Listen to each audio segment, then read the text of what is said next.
안녕하세요. 저는 40살이 다가오는 한 사람의 아내입니다.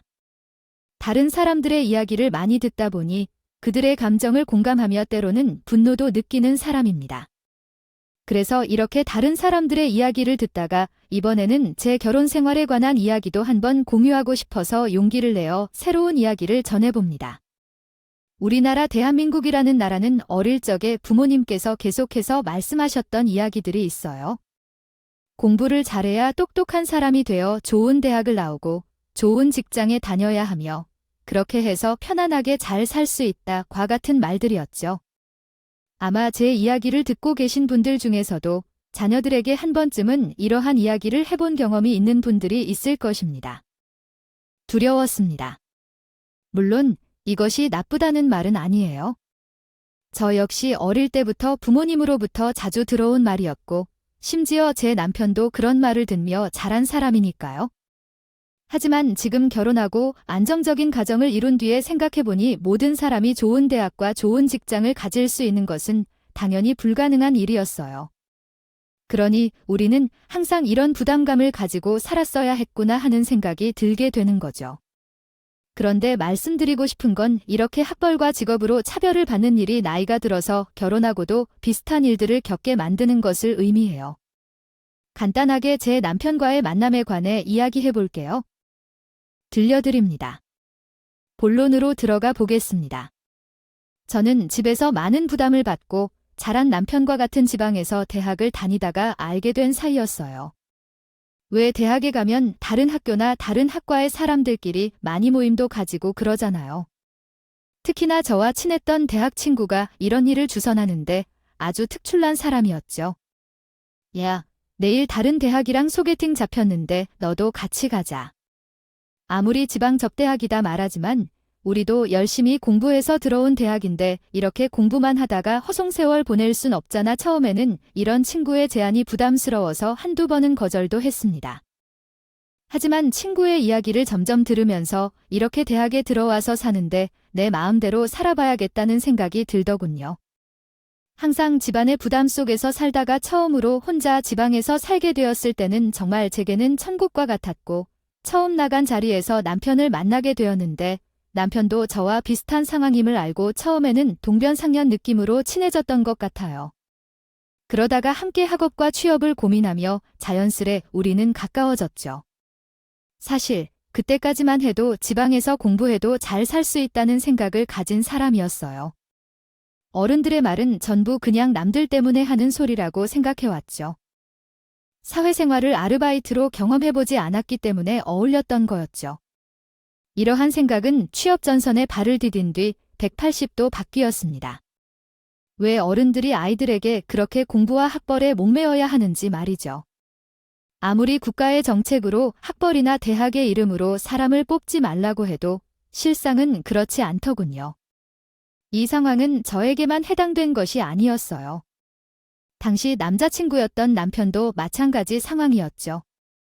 그래도 저희는 부지런히 노력해서 자격증도 취득했고 인턴 등의 경험도 쌓았지만 대기업의 문을 쉽게 두드리기는 어려웠습니다. 우리도 이제 타협할 때가 온 것 같아요. 더 이상 시간을 보내다가는 좋은 자리마저 다른 사람들에게 빼앗기겠어요. 대기업은 아니라도 좋은 회사를 찾아서 서로 들어가자. 그 다음에 결혼 준비를 해야겠어요. 어때요? 이번에 면접을 보러 가는 곳이 있는데 그곳에서라도 합격되면 가려고 해요. 자기 말처럼 우리 이제 더는 형편없는 일을 할 때가 아닌 것 같아요. 노력 끝에 남편과 저는 서로 전공에 맞는 자리를 찾았어요. 꽤 인정받을 만한 중견기업에 들어갈 수 있었어요.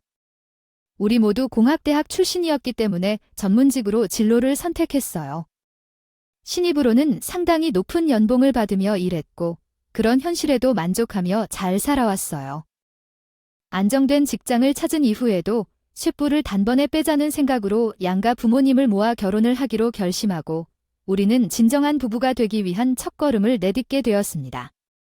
하지만 저희 부부의 결혼에 일이 없었던 것은 아니었습니다. 결혼 전에도 자주 다니던 시댁에서는 조금은 사소한 문제들도 있었거든요. 이 사소한 문제들에 대해 이야기하기 전에 남편의 가족 구성부터 먼저 알려드릴 필요가 있습니다. 남편은 3남매 중 막내로 남동생과 여동생을 둔 가정에서 자랐습니다. 결혼 전부터 이야기가 나온 쪽은 남동생이었어요. 저한테는 시동생이 되는 남편의 남동생은 우리 부부와는 조금 다른 길을 걷는 사람이었습니다. 좋은 대학에 진학하여 살고 싶어하는 대기업에서 일하는 전형적인 엘리트 코스를 밟은 사람들이었기 때문에 결혼 준비도 우리보다 훨씬 더 빠르게 할 수 있는 사람들이었어요. 게다가 시동생과 결혼을 앞둔 동생 역시 다른 대기업에서 일하는 나와 비슷한 사람이라고 가족에게 소개하곤 했어요. 어디서 말이 나왔느냐면 시동생 부부입니다. 눈치가 빠른 분들은 이미 알아챘겠지만 시동생은 항상 저희가 먼저 결혼하면 안 된다고 말하며 계속해서 우리 결혼을 미룰 것을 요구했던 사람이었어요. 그런 말로 일축한 사람은 우리 시부모님들이었고 정말 왜 내가 결혼을 미루고 형보다 못한 것으로 여겨져야 하는지 도대체 이해가 되지 않았어요. 기다렸다가 해야 돼. 내가 더 좋은 회사 다니니까 더 빨리 돈 모아서 결혼하겠다는데 왜 자꾸 형 먼저 보내려고 하냐고. 넌 제발 철이라는 것 좀 들어라. 어느 집안에서 장남을 놔두고 처남이 먼저 결혼을 해야 한다면 다른 사람들이 욕을 한다. 얼마나 장남이 모자랐기에 자남이 결혼을 먼저 해야 하는 것 아냐고. 그러니 내가 좀 더 기다려야 해. 그래, 내 아빠 말이 맞다. 넌 좋은 해석까지 들어갔는데 언제까지 그렇게 철없이 굴레에 그 비상한 머리를 왜 이런 데에 써먹지 못하냐고 말이야. 우리도 너가 결혼하고 싶다는 거 알지? 그런데 내 형을 좀 봐. 어찌되었든 결혼하겠다고 저렇게 아등바등인데 일단 기다려주어야 하지 않겠어? 그건 자기 능력이 모자라서 그런 거잖아. 그런데 왜 내가 기다려야 하냐고 이런 말들을 아주 과감하게 저와 남편 앞에서 드러냈던 시동생이었습니다. 남편은 그런 시동생에게 많은 상처를 받았어요. 자신이 형보다 못한 게 뭐냐, 자기 능력이 부족하다는 이런 말들을 면전에서 들었으니까 말이에요. 저라도 속상했을 겁니다. 시동생만 이렇게 불만이 많았으면 제가 문제라고 생각하지도 않았을 거예요. 항상 저와 남편이 시댁에 가야만 하는 상황에서 얹혀서 살고 있던 시동생은 이런 문제들을 꺼냈고 시부모는 항상 그에 대항하며 대립해왔어요. 시부모는 약간 옛날 사람 같은 그런 분들이라. 항상 좁혀지 않았던 의견은 결국 우리가 결혼할 때까지 시동생은 결혼을 미뤄야 했어요. 이런 시동생에게 미안한 감정도 있었지만 미운 감정도 생기는 것은 당연합니다. 그러나 여기에 더 말을 불러일으킨 사람이 있었어요. 바로 시동생과 결혼할 동서도 항상 불평이 많았던 것 같아요.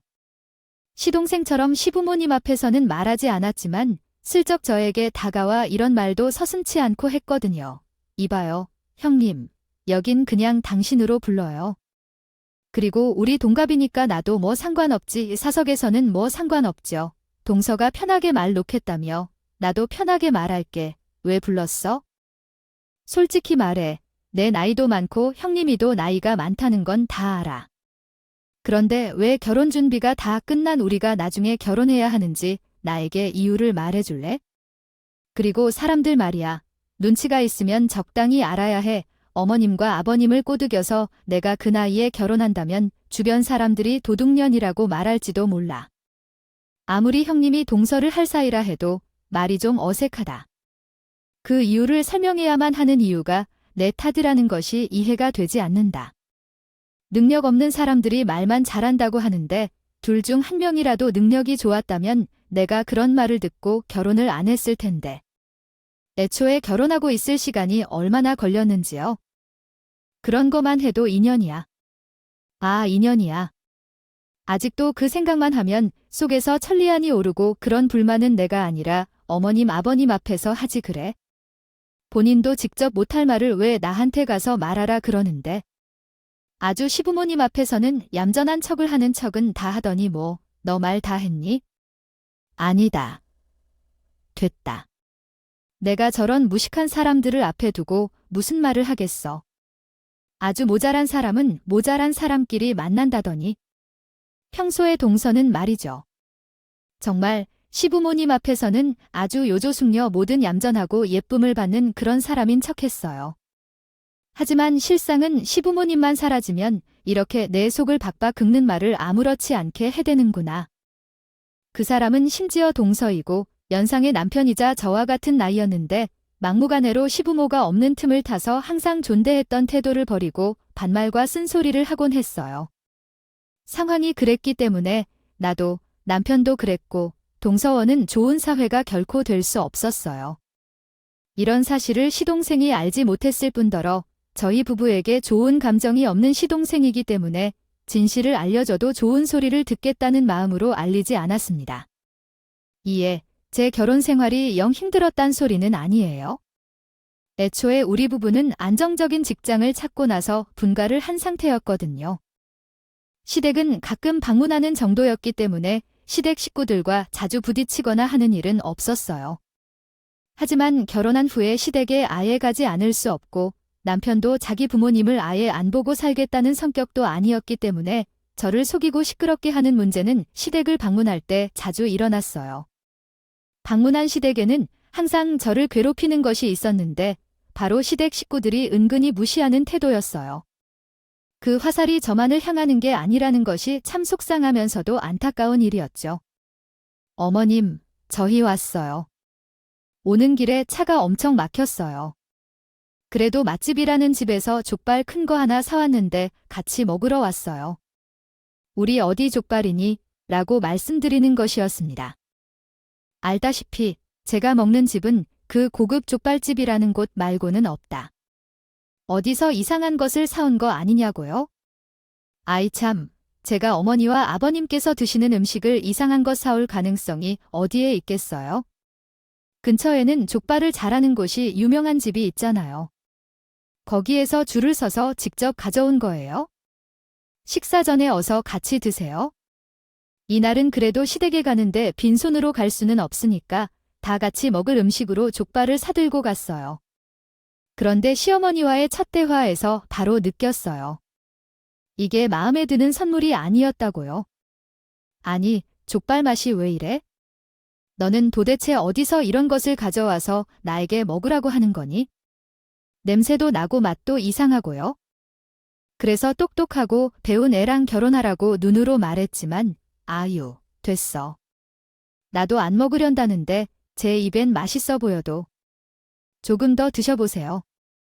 정이나 시아버지도 봐 애 냄새가 나니까 한 입도 제대로 못 드시고 있잖아. 아이고, 속상해. 저번에 작은 애는 백화점에서 비싼 걸 사면서 좋은 것 하나 들고 온 거였는데 이 애는 항상 이렇게 질 떨어지고 나쁜 걸만 선물이라고 가져오니까 원수준 차이 나니까 당연히 속상했죠. 남편도 이런 자기 엄마의 말을 듣고 가만히 있을 사람이 아니었기에 한마디 하려는 순간 제가 하지 말라는 눈치를 줬습니다. 괜히 이상한 일 키우기 싫었으니까요. 그때 동서와 시동생은 제 복장을 뒤적거리기 시작했지만 말이에요. 어머, 어머님 족발 사오신 거예요? 오랜만에 금요일이라서 좋아서 초밥 사와서 왔는데 그거 말고 이거 드세요, 어머님. 맞아, 엄마. 며느리가 이거 사겠다고 오늘 지갑 열었다니까? 얼른 먹어봐. 아이고, 그래? 사람들은 이렇게 비싼 음식도 먹고 그래야지. 역시 배운 애들이 낫다고. 너희 영부부랑은 어찌 그렇게 다르냐? 찾아 여기 앉아서 먹자. 큰애랑 첫째, 너도 와서 좀 들어라. 음식을 사오려면 이런 걸 사왔어야지. 이날 제가 말리지 않았다면 남편이 식탁을 다시 뒤집고 나갔을지도 모르겠어요, 저를. 항상 잘 챙겨주던 남편은 자기 가족들의 태도에 화가 잔뜩 난 상태였어요.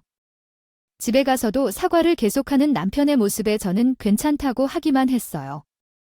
그러나 이날만큼은 무시를 당하지는 않았어요. 하루는 함께 집에 방문한 남편도 똑같은 대접을 받은 적이 있었거든요.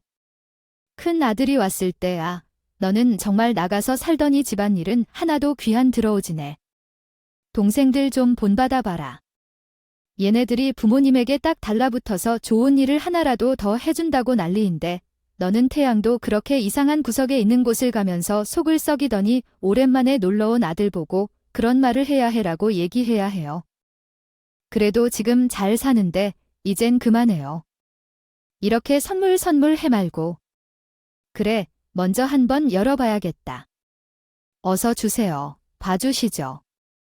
남편은 화가 나고 자신을 모욕당하는 듯한 가족이어도 항상 잘 챙겨야 한다고 말하니 그런가 봐. 그래도 고가의 스카프 하나 사다 들고 갔죠. 저는 그런 남편 곁에서 조마조마하며 시어머니의 반응을 지켜봤습니다. 그러나 오늘도 역시 시어머니는 자기 마음에 안 들어하며 남편 앞에서 불평만 토로하더군요. 이것이 내 선물이니? 이런 건 최소 3개는 사야 한단다며 어머니는 뭘 돌려서 써보시고 동생은 엊그제 명품 식기 세트라며 왠지 그릇들을 선물로 많이 가져왔던데요. 너는 언제쯤 제대로 되어서 엄마에게 그런 선물을 안겨줄래? 선물이라는 말에는 반응하기는 하지만 자식들끼리 서로 경쟁시키는 것도 아니었어. 시어머니는 시동생과 남편을 은근히 좋은 회사에 취직시키지 못한, 심지어 돈도 잘 벌지 못하는 능력 없는 사람으로 은근하게 무시하곤 했어. 그래서 남편은 그날 시어머니의 반응 때문에 더 많이 시댁에 가기를 꺼리게 되었어. 이런 시어머니의 태도는 모두 남편의 동생들과 비교하면서 시작되었지. 특히나 남편의 동생들은 모두 좋은 대학을 졸업했고 심지어 시동생은 대기업에서 일하고 있으니 그걸 빌미로 남편의 속을 아주 아프게 긁어댔어. 결혼 초창기에는 결혼했어도 집에 가자는 소리를 한 번도 안 한다더라고. 남편이 이상한 생각을 했어요. 그래서 어째서 그랬는지 이제는 남편의 마음도 이해하고 있는 것 같아요. 어렸을 때와는 다르게 애초에 지금은 잘 살아도 된다며 공부에 미련 없이 순식간에 그 친정 부모님과는 다르게 돈 벌어 승진한 남편은 여전히 그 구속에서 벗어나지 못하고 있었거든요. 이 말인즉 그래서 아까 그 소리에 말했듯이 우리 남편의 승진을 축하해 주셔서 고맙긴 한데 결국 최종적으로 그것에 대한 칭찬을 해야만겠죠.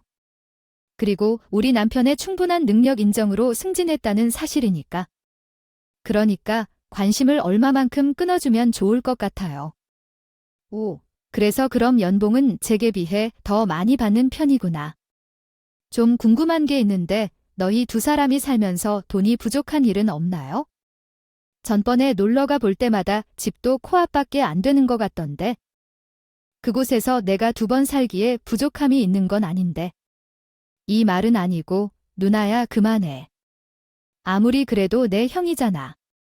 당신 아주 자신을 존중하는 사람이고 사실이 그렇다 하더라도 서로를 이해하고 살아가야지.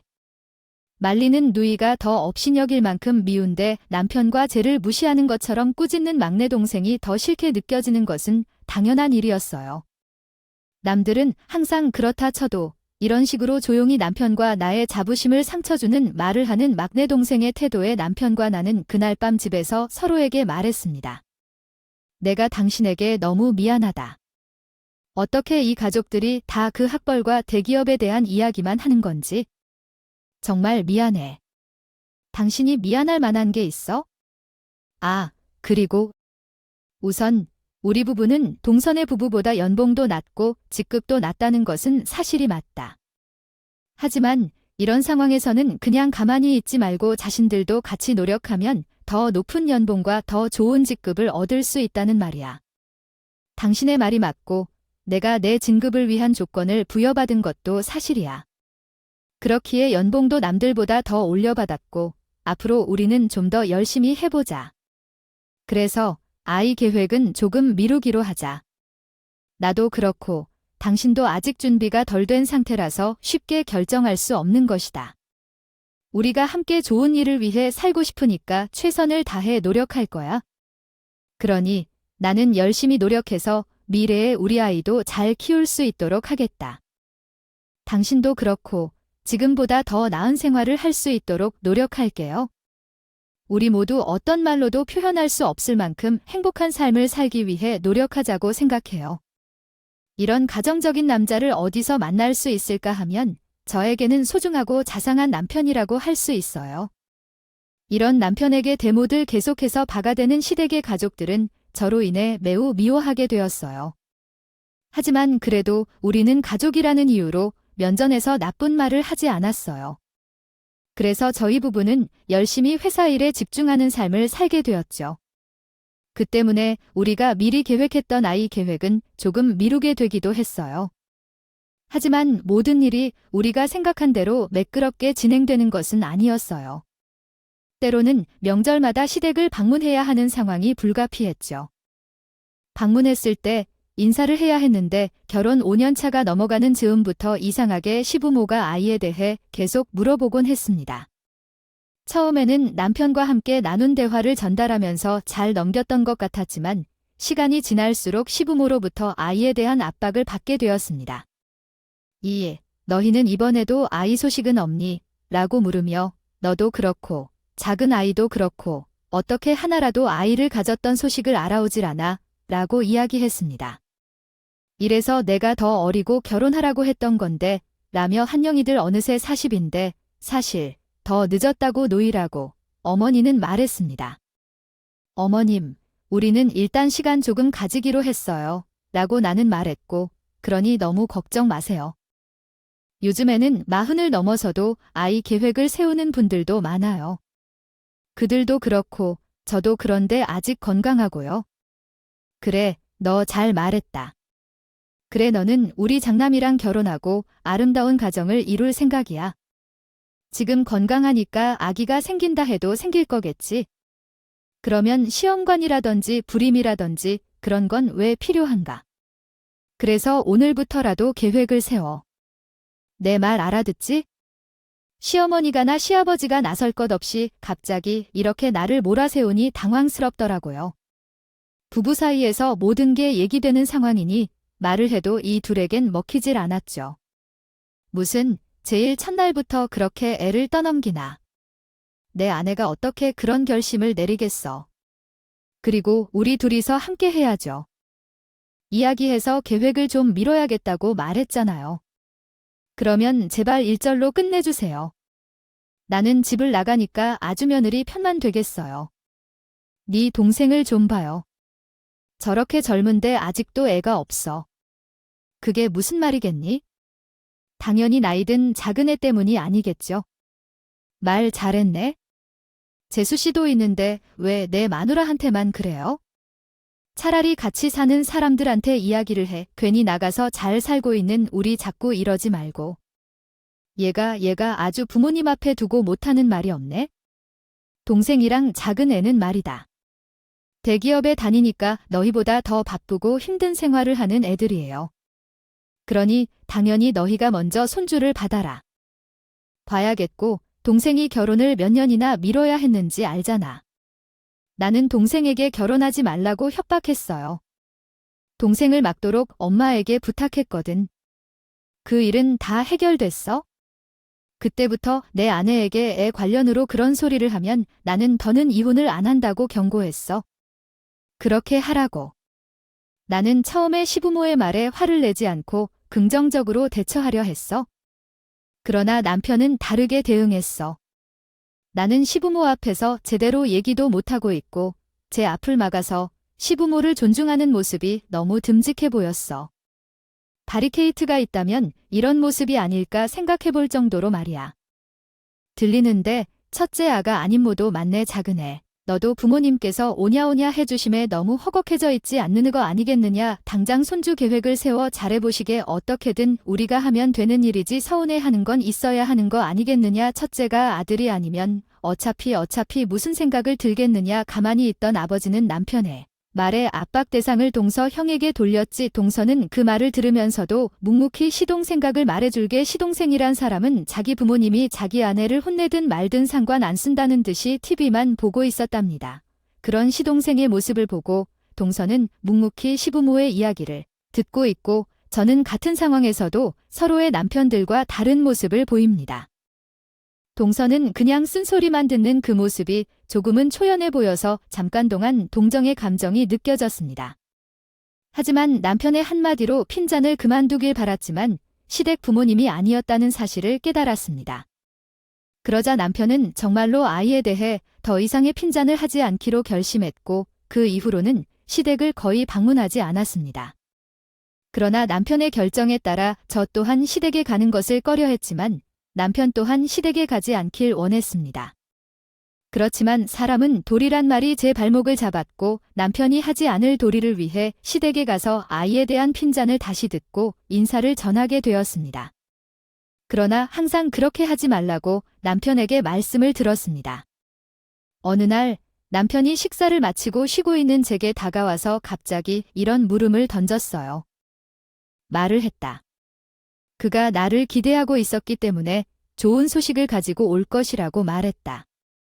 아내는 항상 그런 사람이 아니었으니 남편이 어떤 소식을 가져올지 너무 궁금해서 그날은 잠을 이루지 못할 정도였다. 얼마나 좋은 소식일까 싶어서 내 애가 나를 태웠다. 좋은 소식을 남편에게서 들을 날은 기다릴 필요가 없었다. 며칠 후 남편이 이야기한 좋은 소식을 들을 수 있었다. 내 남편이 다니던 회사의 자회사에 높은 자리로 발령을 받았다는 소식이었다. 그리고 더 놀라운 것은 연봉이 크게 오르고 새로운 직책을 맡게 되었다는 것이었다. 그리고 이렇게 높은 자리로 한꺼번에 발령받는다는 것이 정말 신기했다. 받았던 말이야. 연봉도 그렇고. 당신 정말 수고했어. 당신 정말 장해. 역시 당신의 해낼 줄 알았어. 뭘, 당신이 옆에서 고생한 보람 있지? 당신도 작년에 진급하고 나서 많이 바빴는데 집안일도 신경 쓰고 그러느라 살도 빠지고 그랬잖아. 그래서 나도 질 수 없다는 생각이 들었지? 나야, 뭘, 아무튼 정말 수고 많았어. 앞으로는 우리 아이 가지고 행복하게 살아요. 이제 우리 가족 정말 행복할 날만 남았네. 남편은 시댁에는 알리지 말라 했지만 저는 남편과 생각이 조금 달랐어요. 이런 결사를 시댁 식구와도 나눠야겠다는 마음에요. 남편을 설득한 뒤 좋은 식당을 찾아 함께 식사하기로 마련했습니다. 식사 약속에는 너무나 자랑스러운 마음으로 시댁 식구들을 식당에서 기다리고 있었어요. 남편은 자기 가족인데도 불구하고 이렇게 만나서 밥을 먹는다는 사실을 좋게 생각하지는 않았지만 전 핏줄은 천륜이라는데 잘 지내보자 하며 그런 남편을 다독였어요. 기다리면서 제 마음이 얼마나 조마조마했는지 모르겠어요. 사실 여기에는 남편도 모르는 제만의 작은 속내가 숨어 있었어요. 시댁 식구들이 그때 우리 부부를 괴롭혔던 일들을 생각하면서 이제는 그런 상황을 다시 겪지 않겠다는 다짐으로요. 그 자리는 특별했어요. 보통 잘 가지 않는 좋은 식당이었거든요.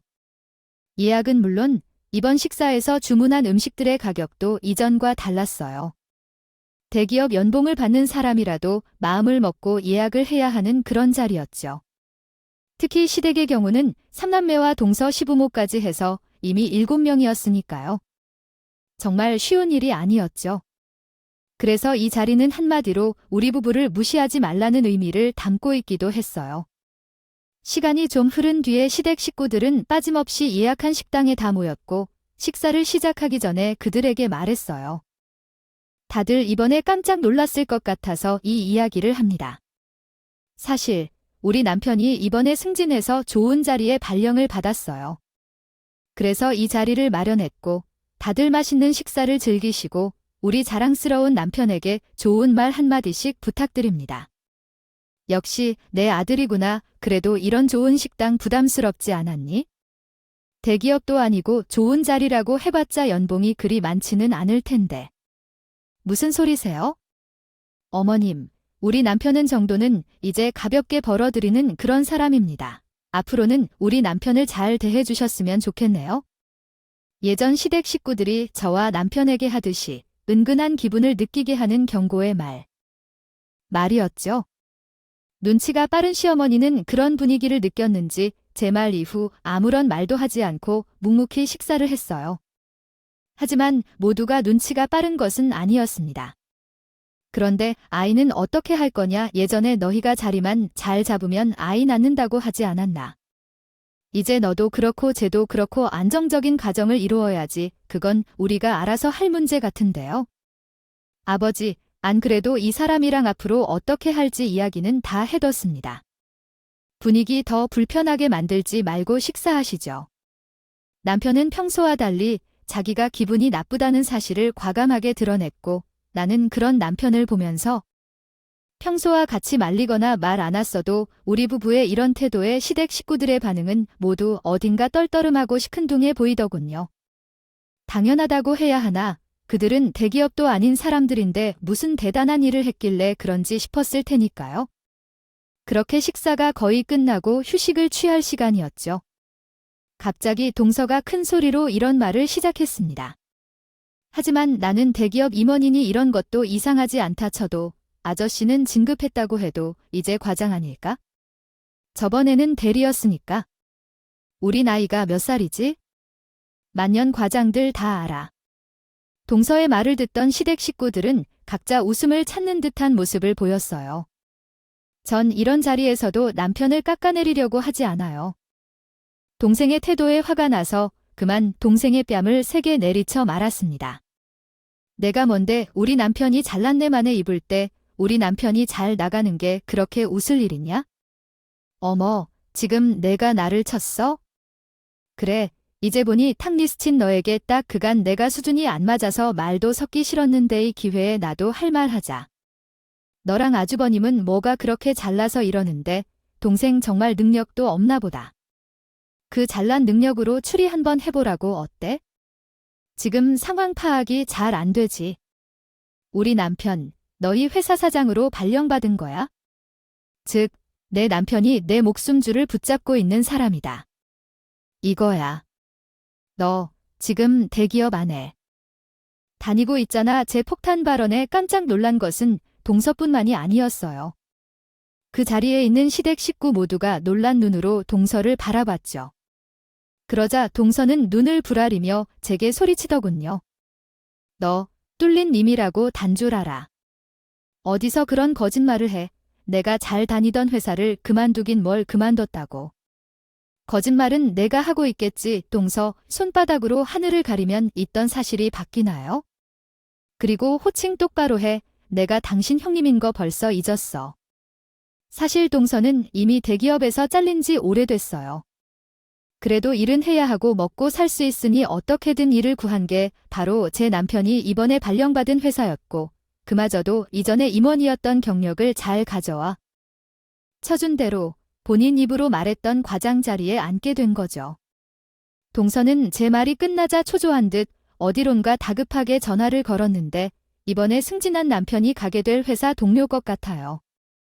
조용히 뭔가 물어보는 듯한 동서의 태도에 모두가 집중을 했고 동서는 원하는 답변을 듣지 못한 것 같아서 전화를 걸기 전보다 더 초조하게 전화를 끊고 기다리기만 하더군요. 그 정적은 지금 생각해도 속이 시원할 정도였어요. 동서가 이런 행동을 하자 시댁 식구들 모두 한마디씩 시작했죠. 나한테도 지금까지 속였어. 어제까지만 해도 회사 일이 힘들다고 나한테. 그대가 이렇게 큰 문제를 속일 수 있다고 어떻게 생각하냐? 정신 차려. 지금 여기서 정확히 다 말해라. 대기업에서 해고당하면 어떻게 할 수 있는지 알고 싶어. 바로 어떻게 일이 흘러갔는지 말해. 하지만 동서는 참속이 터지게 뻔뻔한 사람이었다. 동서의 가족들은 그런 태도에 분개했는데 동서는 그저 전화기를 쳐다보며 손톱을 깨물고 있었다. 우리 부부가 아닌 동서의 가족들이 화를 냈다. 실제로 동서의 일에 대해 알게 된 것은 정말 우연한 기회였다. 나는 서울에서 대부분의 회사들이 위치한 사실 때문에 종종 동창회 모임이 서울에서 열려진다. 정말 많은 사람들이 모였는데 그중 한 명은 이전에 동서가 다녔던 회사 동료이자 동서 밑에서 일하던 부하 직원이었습니다. 아, 우리 위에 있는 임원이 정말 무능력한 사람인 것 같아. 정말 내가 살다 그런 히스테리까지 참으면서 일을 해야 하는 건 아닐까 싶었어요. 팀장이 말하길 일은 우리가 살아 당하고 공로만 챙겨서 올라간 이 자리라고 하더라고요. 이런 일이 아득바득 갈 거라고 하지? 높은 자리라고 해서 다 능력 좋은 건 아니잖아. 그래서 요즘은 일이 많이 바빠 보이는 것 같아요. 말도 마라. 그러나 그 임원이라고 불리는 사람은 매일 노는 것만으로 알려져 있어. 이건 비밀인데 우리 팀장이 그 임원을 고발했다 하더라고. 그래서 이번에 그 사람이 해고되었대. 이름하야 주하영 임원이라고 말이야. 전에 동창회에서 듣는 그 익숙한 이름에 놀라게 되었어. 세상이 참 좁다더라고. 동창회에서 나온 그 이름은 나의 동서의 이름이었기 때문이야. 처음에는 단지 동서 회사 사람에 대한 얘기인 줄만 알고 있었지만 마지막에 동창회에서 나온 일에 정말 놀라버렸어. 주화용 임원이라니. 잘렸단 말이야. 회사에서는 그 사람이 왜 그 모양인지. 내 말을 어떻게 받아들었어?